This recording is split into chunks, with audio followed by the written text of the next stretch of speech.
So for you to have a good plant, you need a good seedling. And for you to have a good seedling, you need to take care of your seedling. That's why I have my small nursery hut house. Okay. Seedlings don't normally need direct rain.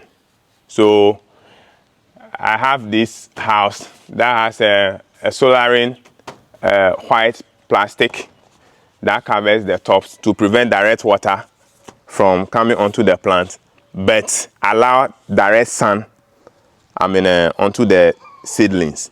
So you have a uniform growth of the seed.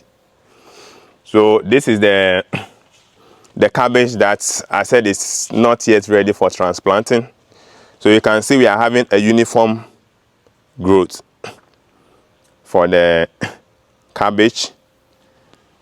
And these are recent lettuce that I've nursed. This is also a cabbage that I nursed 4 days ago.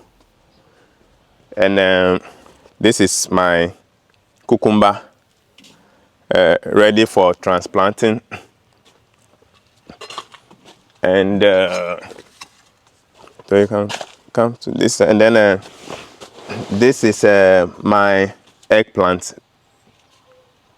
but the purple, yes, the purple eggplant, which is also ready for transplanting. That will be transplanting it today or tomorrow. And this is my beetroot, which is also ready for transplanting. These seedlings are the ones that we transplanted, and the remaining, as I said in my previous video, that normally you need to have extra so that when you transplant, you lose some of them so that you can have spare to hot. Replace them. So these are the leftover from the tomato that we transplanted.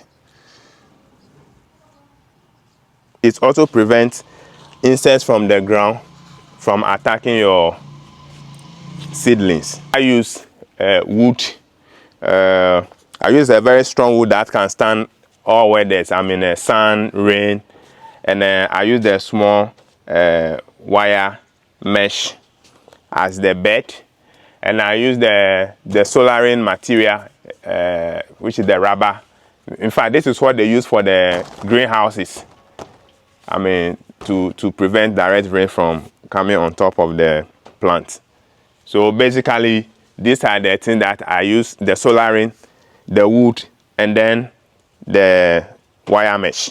And it's not that expensive, and it's really helping me. Very strong and helping me. So nursery houses are essential part of gardening or farming. So if you are into farming, why won't you give it a try?